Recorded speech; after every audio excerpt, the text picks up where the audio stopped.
cancel that one. Which one? That one right there. The Facebook one, because it's already going. That's okay. It's all right for it to be going. Okay. I'm live. I'm not cursing or anything.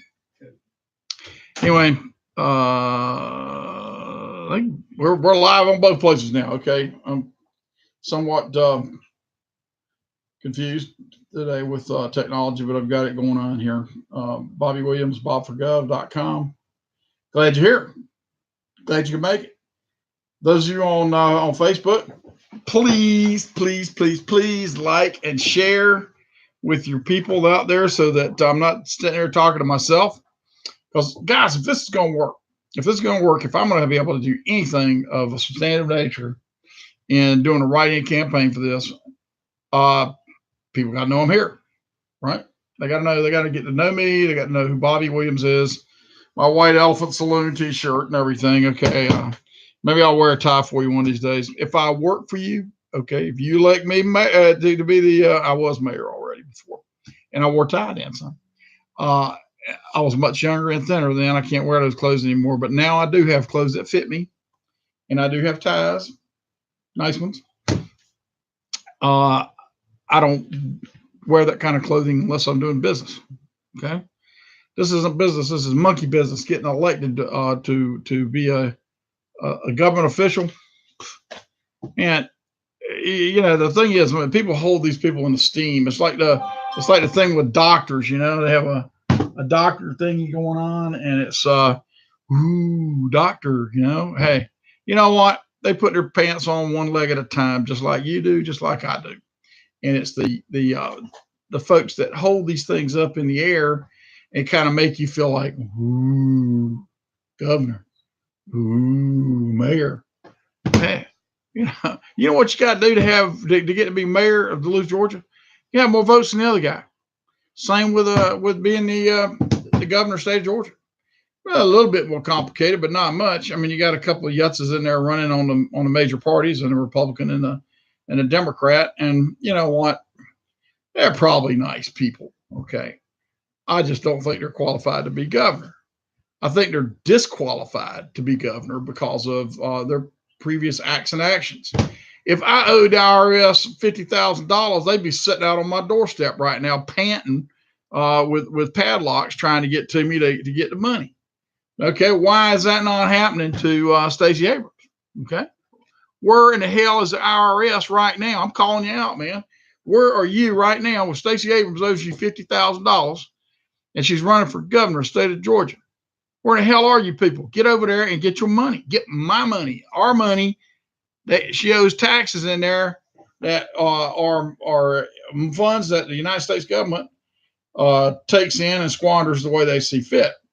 I can chapter and verse on that. The IRS is responsible for this stuff, and they're not doing it. They're not doing this. I'm sure they're in touch with it. And okay, yeah. And will she pay penalties and fines? That story about her having to make a choice between paying her taxes or her daddy getting chemotherapy. Is there anybody in the sound of my voice that believes that? Okay. Who do you know in this country that is the age of her daddy that would be turned away for chemotherapy treatments or for cancer treatments? Okay. It just doesn't happen. All right. All you have to do is drive up to Grady and say, hey, I got cancer, and boom, they're going to give him treatments, or anywhere for that matter. I don't know where a man lives, and I'm not trying to cast aspersions on the gentleman. I'm sure he's, a person with cancer.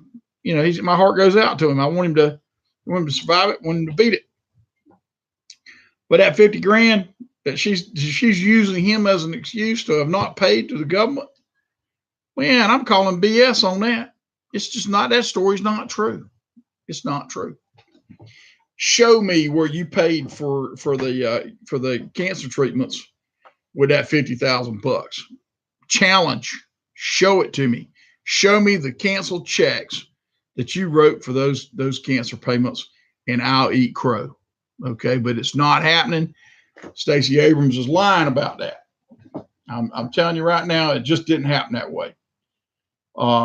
And you got the other, you're on the other side of this aisle over here, somebody that wanted to, hit him a home run in the seed crushing extraction business. And I don't know if he's got a background in that or not, but did he use his status as Secretary of State to get people to lend him money to be invested in that business? Come on now. Did they not know he was if it was done in a vacuum and they didn't know that he was the Secretary of State, I might could buy that, but it didn't happen that way. Let me take you over and meet the Secretary of State. Ooh. And he's got this thing we're going to invest in, this thing. We always talk about a thing. Got this thing, I got this thing. I got this guy and this thing. And long and short of it, somebody got ripped off for $500,000. Okay. Now, the people that borrowed the money might have gotten ripped off too, but it was it's a business that's not produced like everybody thought it would. Now I've had some of those too, okay, but it was my own money. All right, it wasn't going out here and getting somebody to come in here and say, well, I'm going to invest with the mayor of Duluth and I want to invest with the Secretary of State or the governor. Okay. No, that's at the very least, it's unseemly if it's not illegal. Okay.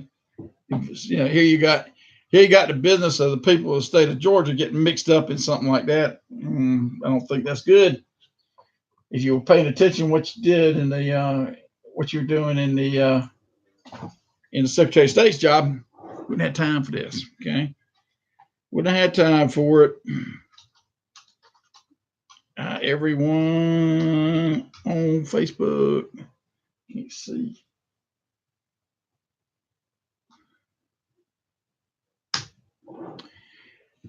And YouTube, man, let's see. What can I tell you guys?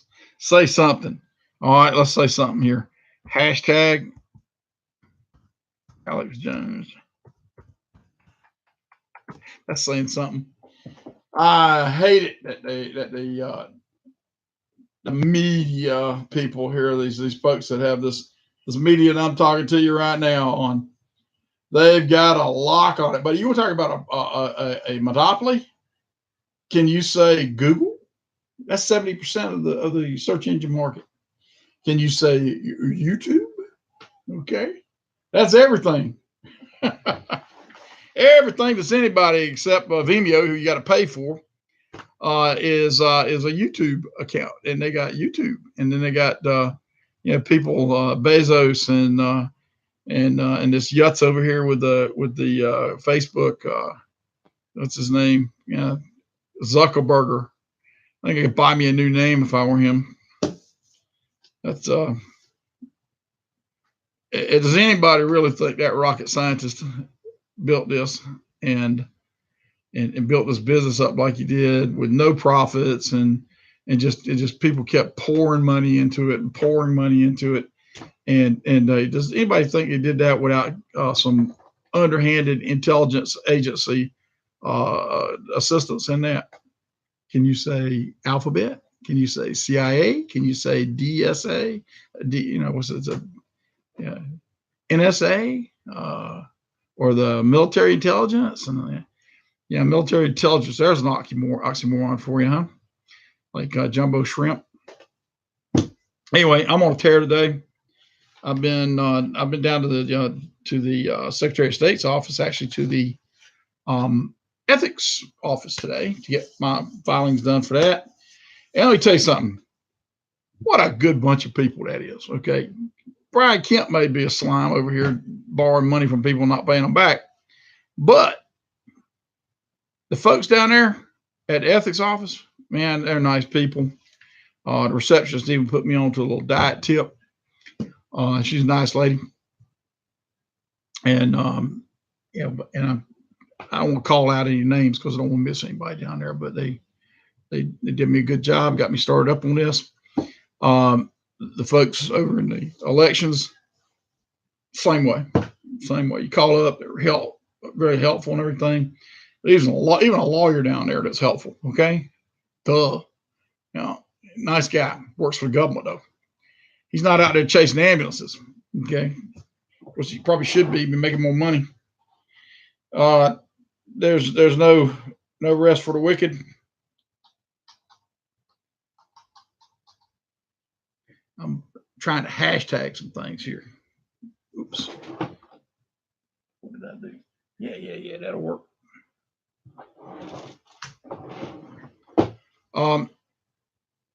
Hashtag this, hashtag that. And I barely understand what it does, but we are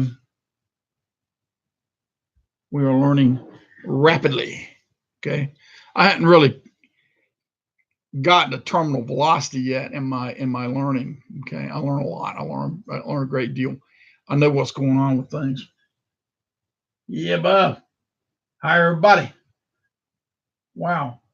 Guys, okay. All of you over here that are on this Facebook list, everything, please share and like what you're seeing right now on Bobby Williams, because you may not know it, but there's somebody out there on your friend list that lives in Georgia. I know somebody that lives in Georgia, or you live in Georgia.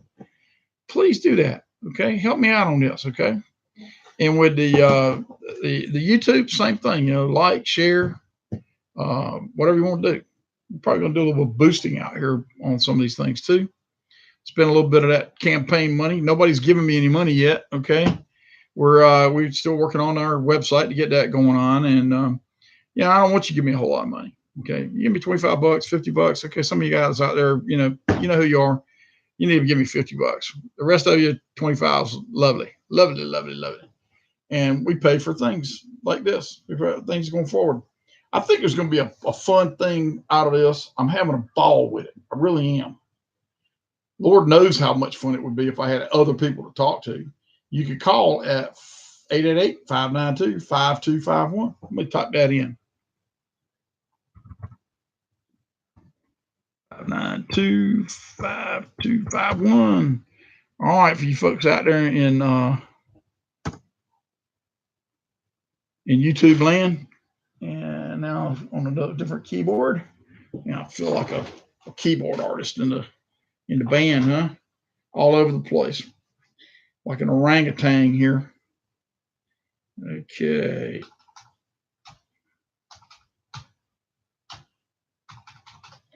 All right, toll free. Right here on the internet. Call it. Ask anything you want. Okay. I may not answer it, but let's not get too personal. I was reminded of one of our past heroes in World War II today when we were looking at something else. Basically these ethics issues. And it was a gentleman, some of you may recall a TV series back in the 70s called Baa Black Sheep, or Black Sheep Squadron, I think is what they called it. But it was specifically referred to a group of Marine aviators. See, I know that. Marine aviators, they don't have pilots in the Navy and in the Marines, which is the same thing, basically. You hear that, Marines? Mm-hmm. Anyway, they have aviators. Okay. But the gentleman that was the operator, the squadron commander in that group was a guy named Pappy Boeington, Greg Boeington.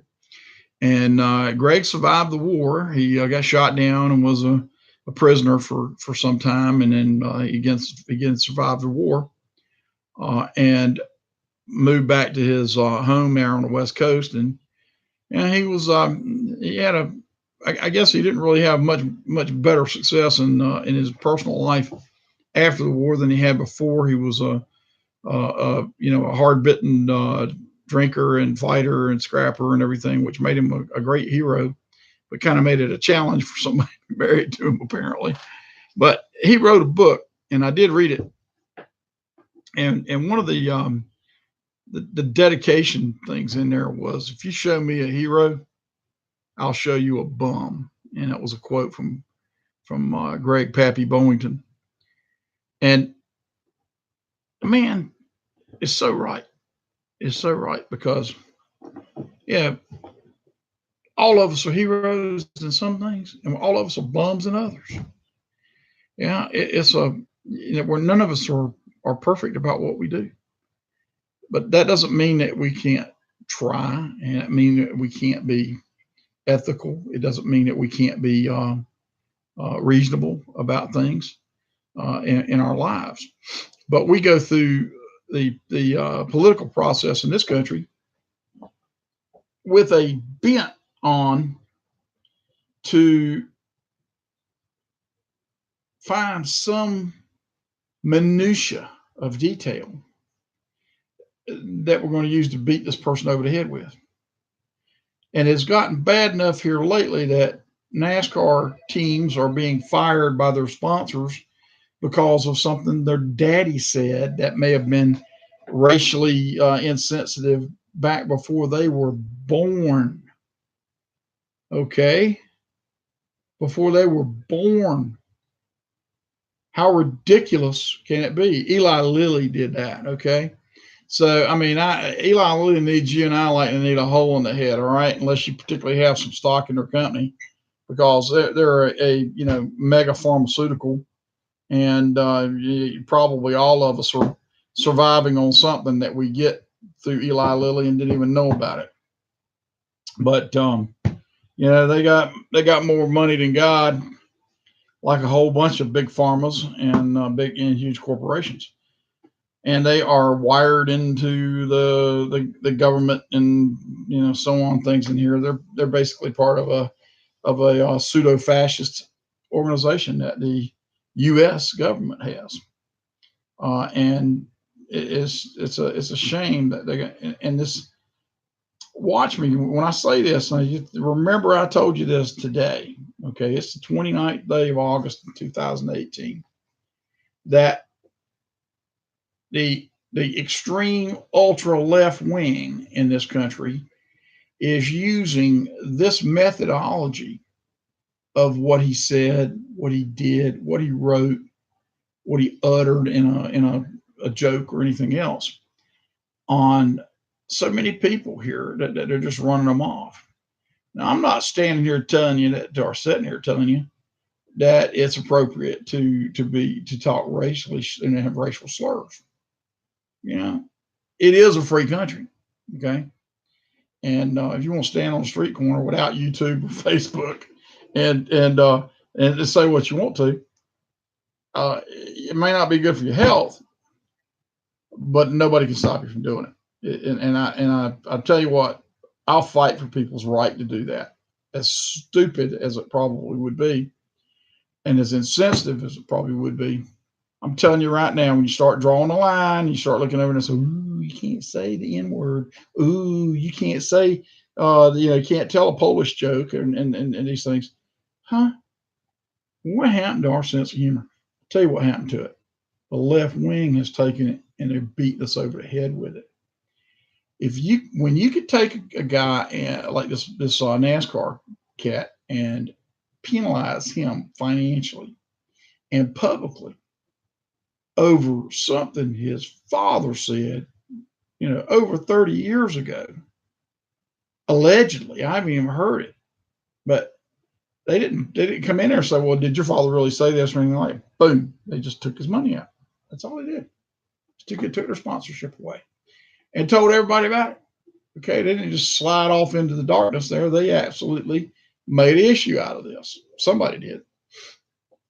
And it's wrong, because there's nobody out here, nobody in the sound of my voice, no matter what color you are, what religion you are, or anything else, that can stand the kind of scrutiny that can go to multi-generational.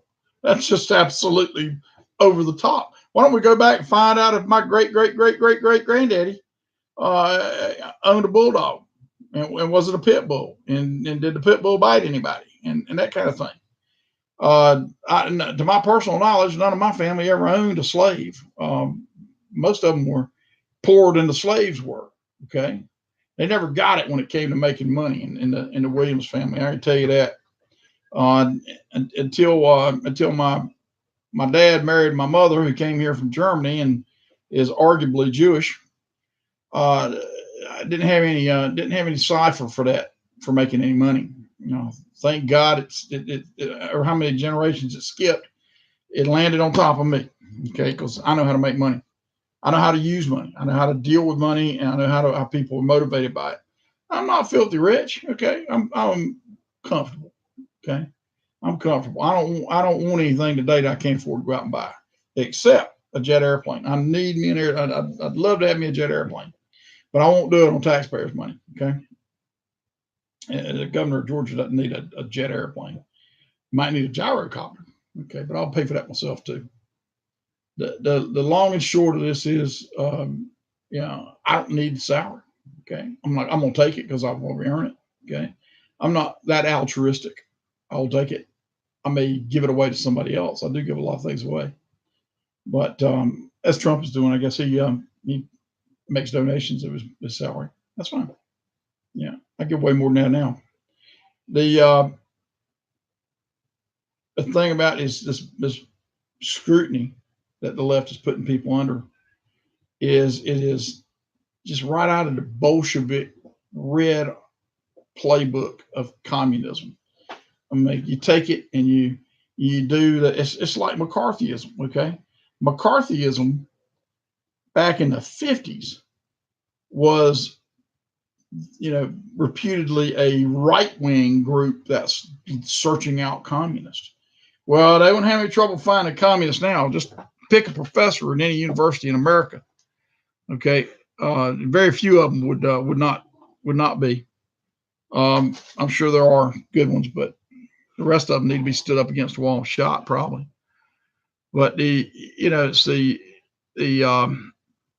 ability for people to go out here and cause a disruption in the force here because of something that didn't have one blessed thing to do with that individual or that individual's ability to do the job. And then then you can go over there on the left, all the way on the left, and there's nothing they can do wrong. Okay, they can't do anything wrong. Hillary Clinton can steal, murder, cheat kids in Haiti out of money that people sent down there in donations to help them build back after a hurricane. And here's this cow taking the money back over to the Clinton Foundation, is piling it up there, while children, little black children in Haiti, can't get nothing to eat. I don't have a roof over their head. Where is the outrage for that on the Democratic side of the aisle? Unbelievable. Get a Secretary of State, okay, for the United States, and goes in here and does the whole uranium deal with Russia. Now she makes it possible for the Russians to buy companies that control 25% of the uranium supply of the United States, and gets $100 million in donation to her foundation. Duh. Can somebody say payoff? She's taking that money out of that foundation and spending it like she wants to.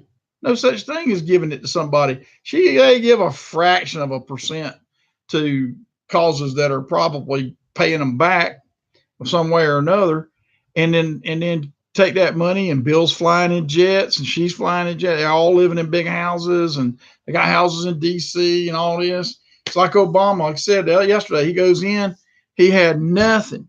He was a defunct lawyer. Okay, he and his wife both lost their license to practice law in Indiana, in Illinois. So when he got elected senator and got elected president, the man couldn't have filed for divorce for somebody in the state of Illinois. Two well-educated lawyers, if you hear them talk about it, and yet they come out of office, and all of a sudden they're worth over $300 million. Where did that money come from? Okay, $300 million, still a lot of money. But what happens is all that TARP money, and they can't account for it, and we really don't know where it was spent. And the woman comes over from the Treasury, and she's the top person at the Treasury, and she just Well, she'd have to look into it. She doesn't know where that $7 billion went, or does this $50 billion here, or stuff. We're talking about taking hundreds of billions of dollars at a time, and they're going through it. The State Department, they got all kinds of missing billions over there. I can tell you where they are. They're in bank accounts with numbers on them in Switzerland and Panama and the Cayman Islands and the Bahamas and in small African countries that like Kenya and all that, where they can get away with that kind of crap, Belize and all that. I'll tell you what you do. You go down there and you try to get you an account, see what happens. Okay, the IRS will be on you like a duck on a June bug. It's absolutely a system of more than one quality of or a category of citizen.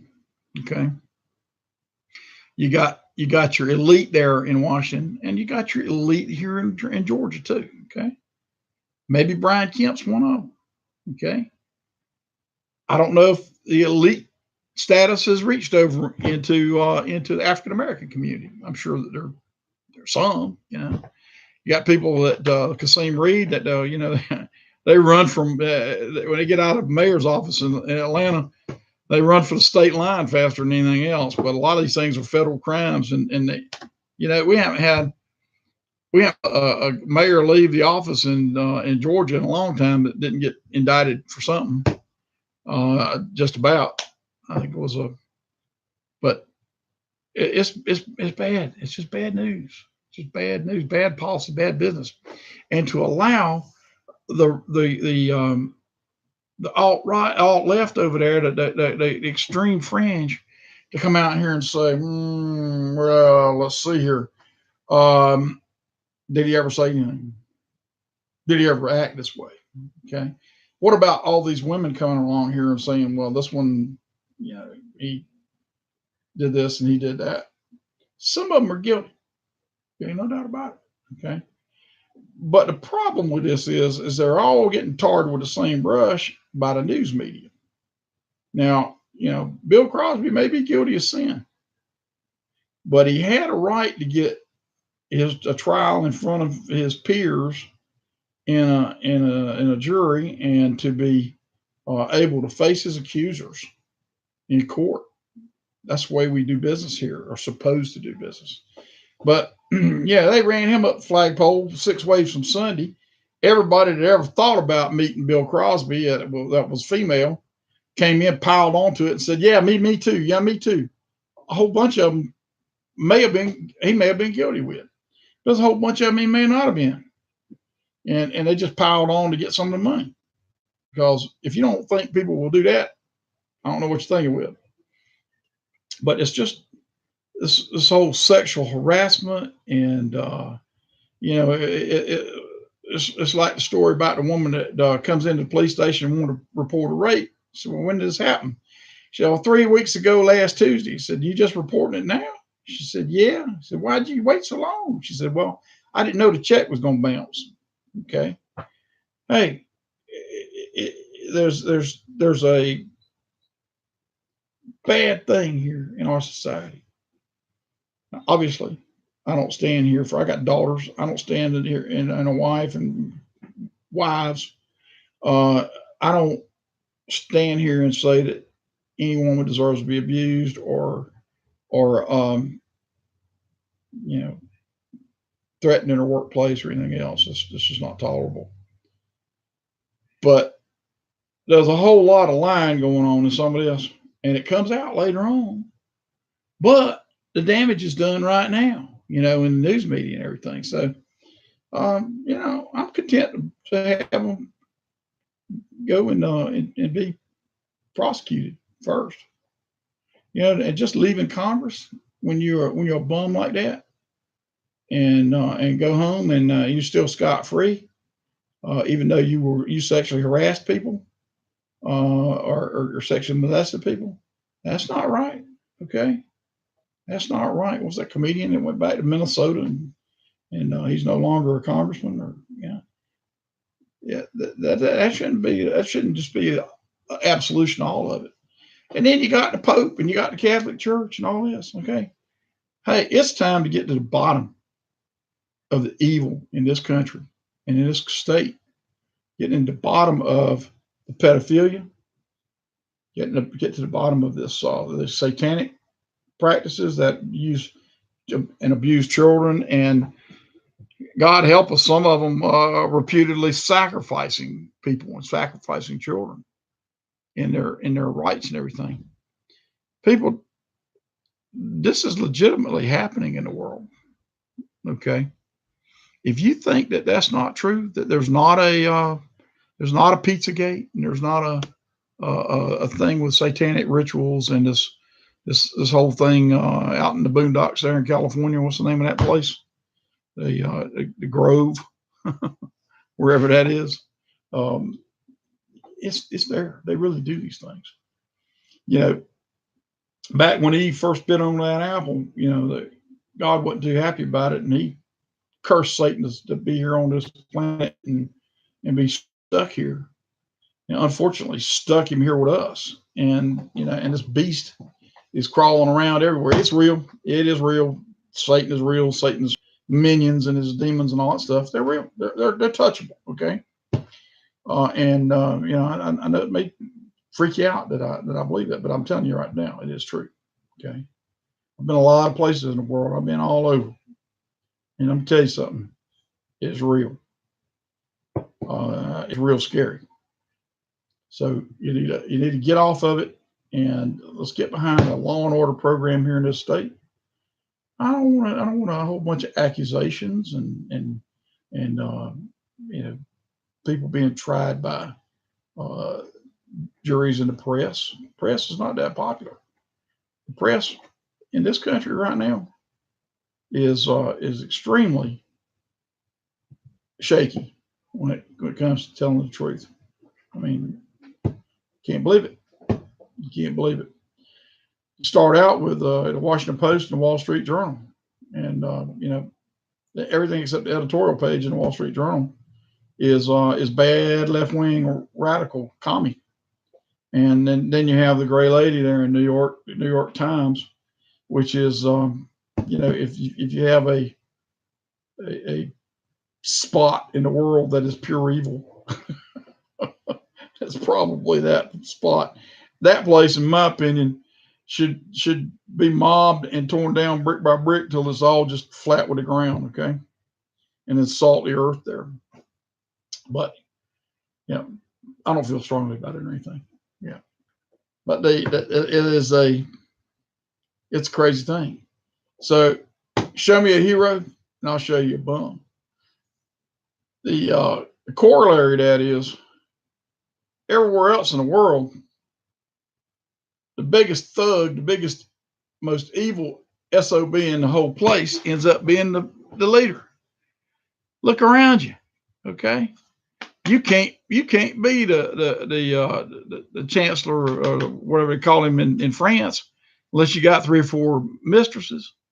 You find a politician that's cheating on his wife here, oh, everybody runs him out like that. Poor guy in Missouri. We have such a puritanical look at some things, and at other things on the left. Bill Clinton having sex with a 21-year-old intern in the Oval Office of the White House. Oh, no, that's just sex. Is that really sex? Oh, you know, and it was just sex. It wasn't like it was part of his job that he was doing that was going wrong or anything. Now that was the Democrats. That was the left over there. That was justifying all that. You let that be, you know, somebody. I don't want to defend George Bush or anybody else, either one of George Bushes or anybody else, and on the Republican side either. But there's a legend that people live by, and then there's a reality that they live by. You want to take a look at one that's example of that? Dig into John McCain. And I hate to talk evil about the dead, but he ain't cold yet. And you know, the thing is, there's encyclopedic type of information about John McCain and his, you know, youthful screw ups and behavior that would put him right up there as popular as Hannah with Jane. But nobody knew about. They didn't talk about those kind of things while he was a senator, and then becoming a senior senator and a statesman. And he wasn't nothing but a rhino, and he was about a half commie rhino at that. Okay, I didn't like the man one bit. And you know, go dig in and look at the USS Forrestal back during the Vietnam War and the accident that happened on that. John McCain calls that accident. John McCain did a wet start on his jet engine, and that was the event that started everything on that ship, killed 132 sailors, and almost destroyed the ship. He was transferred out the next day. Okay, all documented. Okay, anybody talk about that during those years that he was the war hero and all these things? I mean, I don't put him down. I'm sure he did his duty as he saw it. But there's chapter and verse about him in when he was a prisoner of war, about the other prisoners and what they called him and how they disliked him. You know, that's there. I mean, it's true. It's a fact that these data are there. So, but nobody digs that kind of thing up because he was one of the elite. Okay, his daddy was an airman. Look at, you know, you get people that just about can't get arrested as far as their abilities are concerned, that end up being significant in politics.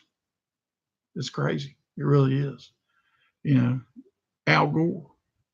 Al Gore flunked out of the ecumenical college. He was trying to be a preacher and flunked out of that. You know, I know there's work to be done in that too, but you know, it ain't rocket science. And you know, he flunked out of that, goofed up just about everything else he touched all his life, ended up getting elected to be a senator because his daddy was a senator. And here he was, he kind of stepped into his dad's shoes when he retired, and there, boom, that's the way it goes. And then he was a senator until he became vice president of the United States and damn near got to be president. But he got a better gig. Okay, when he didn't get that presidential job, he went over and started this whole man-made global warming thing, and has made a gajillion dollars doing that, flying in a private jet all over the world, burning up kerosene like it's going out of style. Yeah, and you know, I think him Tipper, who, you know, he tried to, you know, the kiss of a lifetime out there on stage, and now they've been divorced forever. I don't know what she's doing now, but I hope she's enjoying it more than she was with Al Gore. And Al's still out there making money, dealing with you fools who think that people on this planet, like piss ants, are in any way significant in a way that's that the thermal qualities of this planet actually function. You know, you look up at that sun and you think about how many gajillions of kilowatts are put onto this planet every day by that big orb up there. And I can tell you right now that it is just, you know, the man's entire impact in the whole time we've been on the planet since the beginning of the industrial age is nothing compared to the geological type of circumstance that the sun and the earth and everything are putting forth. Is it fragile? Probably. Are we going to break it? No. Okay. It might break, but it'll be broken because the sun puts too much heat in, or the sun doesn't put enough, or the orbit of the earth changes a little bit, or whatever else that causes the ice ages and everything. You out there in your backyard with a barbecue burning is not going to make it happen. Okay. You can take your SUV and burn up all the gasoline you can afford, and it's not going to matter. It'll matter to people breathing the air around you, but that'll be about it. I think there needs to be more work on that. You know, we live in metropolitan Atlanta, and you know, it cracks me up. My wife goes and buys these organic this and organic the other thing. And if you go buy an apple, and if that apple doesn't have any boogers on the outside or no worm in the inside, somebody sprayed it with some pesticide. Okay, you can call it what you want to, Oh, but it was organic pesticide. You know, cobra venom is organic poison. Okay. And I don't want that sprayed on my apple. I don't want any poison of any kind on there. But if I get my choice, I want to make sure it's something like Seven Dust that's been around forever, and nobody's ever put their finger on any damage that it did when it was vegetables were properly washed before you bring them in the house.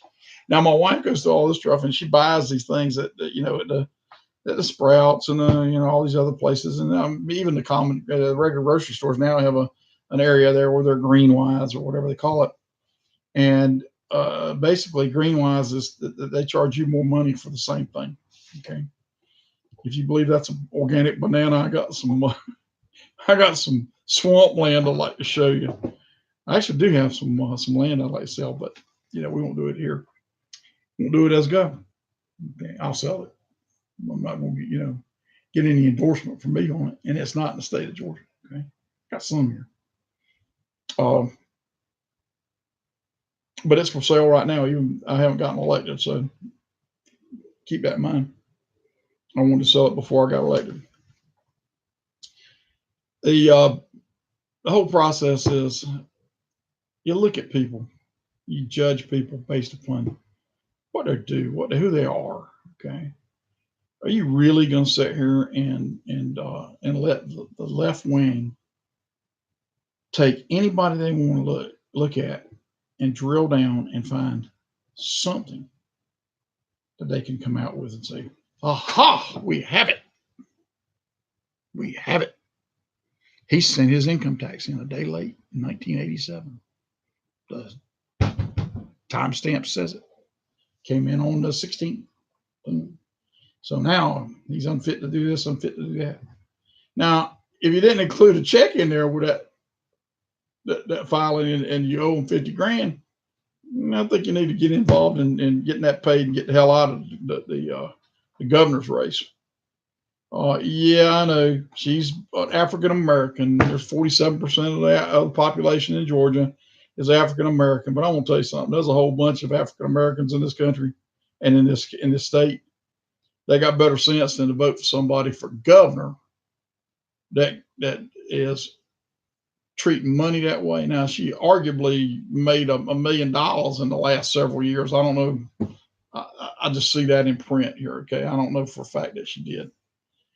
And then she had to rip off the United States government for 50 grand to allegedly pay for her daddy's cancer treatments, which I don't believe for a minute. Okay. It didn't happen. I'm telling you right now, it didn't happen. That is a convenient tale that she's telling on YouTube and on the internet and all over the place, and I'm certain on commercial TV. It did not happen that way. Okay. And it needs to be, the facts of this need to be investigated. Okay. Well, how do you establish that? Well, she wouldn't have gone down there with a sack of cash and paid this. Okay. She paid it with a check, a canceled check to the hospital or, to that doctor's group that does this. She didn't do it. It didn't happen. That's a convenient story and it's a lie. Okay. I'm prepared to back that up with an investigation of it. All we got to do. And if it turns out I'm wrong, I'm absolutely the first one that'll say that and apologize. But it didn't happen. It didn't happen that way. And I'm sure when you get through here, Mr. Kemp's debtor, who he owes money to, he leaned on that Office of Secretary of State pretty hard, trying to get people to get credibility and to give them this was $500,000. Give them $500,000 in a loan that doesn't have any collateral. What kind of an idiot would do that unless he had some real promises of future events and future prosperity in the state of Georgia because of influence. I'm just saying. But running people out for one stupid reason or another, that's communist. Okay, that's Bolshevik. That's where You know, they put you in front of a kangaroo court and then shoot you afterwards. Yeah,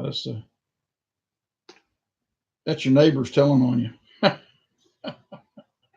don't think my neighbors know anything about me. We live on some acreage over in Swanee. Where my wife does. She's got a house over there. I actually have a house out in Commerce. That's where I stay often and try to have some quiet and peace. But the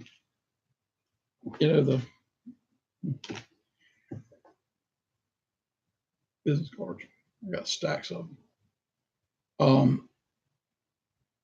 I lost my point. I guess but there's very few neighbors can see into that compound because we've got a fence around it, and I got dogs.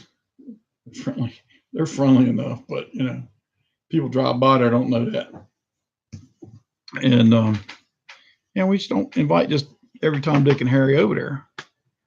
For one thing, we don't spend a lot of time there. I mean, we're in and out, but we work. We work. We work a lot of hours. I think we do it mostly because we like it. It's the concept of retirement to me. And I'll be 63 in November. It does not taste right. It doesn't taste right to retire and quit. Heck, it's taken me this long in my life to learn how to do everything.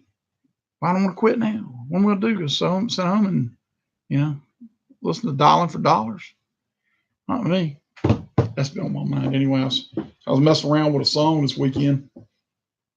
I do play guitar, but I don't play it very well. I'm working on it. Back working on it again now. Got to get my fingers toughened back up. You people that play guitar know if you lay off for a little while, and next thing you know, those little calluses on your fingers are gone, and those strings hurt when you're fretting them. But I heard a Janis Joplin song. She was singing, "Oh Lord, won't you buy me a Mercedes Benz?" And so I changed some of the words in it and went singing that. "Oh Lord, won't you buy me a Gulfstream airplane? My friends all have pickups. I can't stand the strain." I got to finish that, and then I'll play it for you, okay? But the thing here is Bobby Williams. You see him. This is who he is, okay? The other part of Bobby Williams is I'm pretty smart. Okay, I'm a sharp cookie. I'm a good businessman. I've got proof of it in both in my own business and prior experience at being a public servant as the mayor in Duluth, Georgia, in some formative years. I mean, at the time, Georgia, the city of Duluth, Georgia, was growing faster than anybody in the country except Las Vegas there for a while, and it was coming out of its small town character, and all of a sudden, people and money and development and commercial development and everything was just raining down on this town. And when I got elected, and I don't mind telling you, I got in a dispute with people next door to me. They rezoned some property improperly and sold it to a guy to make a junkyard next to my house. Okay, well, and when I stopped and asked him about what he was doing, he told me that he had all his permits and everything was going good, and that if I messed with him on this, that he would he'd make the gate going in and out in front of my house. Yeah, you mess with me, I'll get you. So I don't like threats personally. So when my wife saw me out there talking to him, so I drove home and she was all up in a tither about it. What are they doing? What are they doing? I told her, and the blood drained from her face. And I'm sitting there, pouring myself a scotch, and she says, "What are we going to do? What are we going to do?" So this was like Memorial Day weekend, so it's like until Tuesday. This is Friday evening at Memorial Day weekend. And so I really don't know. I don't know, but we at least if we established the rules. And she says, "What do you mean rules?" I said, we established the rules that we're going to use to engage each other in this. And she said, "Well, What do you mean? I said, well, we established that we aren't going to have any.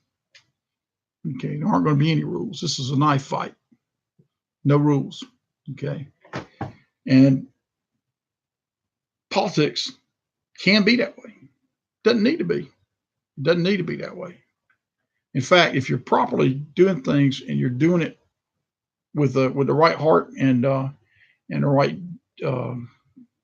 mission to do the will of the people of the state of Georgia or the city of Duluth, you don't have to be divisive and combative and do all those kind of things. Now you got to have it under the hood in case somebody else forces it over there. Okay. And believe me, I can play that. I can work that. Okay. I know how to do it. I prefer that we do things on the up and up for the greater good of the people of the state of Georgia, inside the Constitution of the state of Georgia and its laws, and inside the Constitution of the United States of America. You know, I insist that we do things constitutionally. I won't have it any other way. I've sworn to uphold both the Constitution of the United States and the Constitution of the state of Georgia in my past swearing, and it's, as far as I'm concerned, is as valid today as it was the day I did it. I am not going to tolerate people in this state being treated in a manner that's not constitutional. Okay. And as far as I'm concerned, the state of Georgia Constitution comes first. And then we'll look at the United States Constitution, where it applies. You know, I mean, it's ostensibly the prime mover is the federal government. But you know what? Federal government isn't what it was. It's never been what it was. Okay, since Thomas Jefferson, it's always been one thing or another that had some divisiveness going on in it. Okay, scandal is not new to American politics. If you think for 1 minute that we are somehow morally superior to what we've called all these years a banana republic in the Latin America, or something like the Russian Federation, or the way that people do things there, it's wrong. Okay, your impression of that is wrong. Okay, we are every bit the same in the politicians that we have. The Constitution and the fact that we have a system of government that we have has a means and some means of self-correcting after a while. And that Constitution is the key. If we keep letting people break down our language and tell us that that's not politically correct. You can't say Constitution anymore. Okay. They haven't done that one yet, but it's coming. Wow, that flag is offensive to so many people. Let me tell you something, people.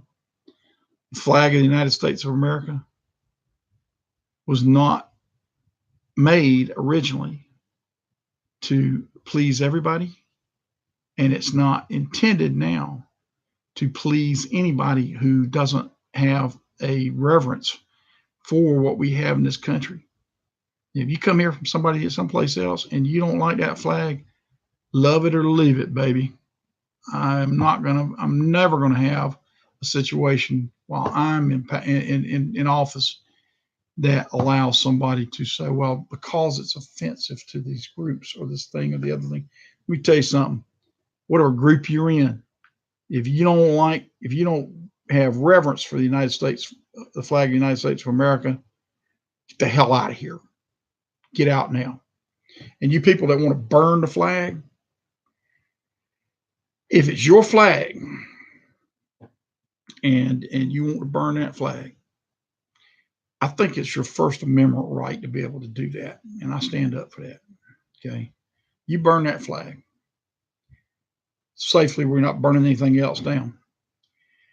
Now, having said that, if somebody that witnesses that and has a reverence for that flag and has maybe fought for that flag, or has people that had fought for it and died for it in combat, and lived under that flag like my mother has since she got here in the 1950s and became an American citizen.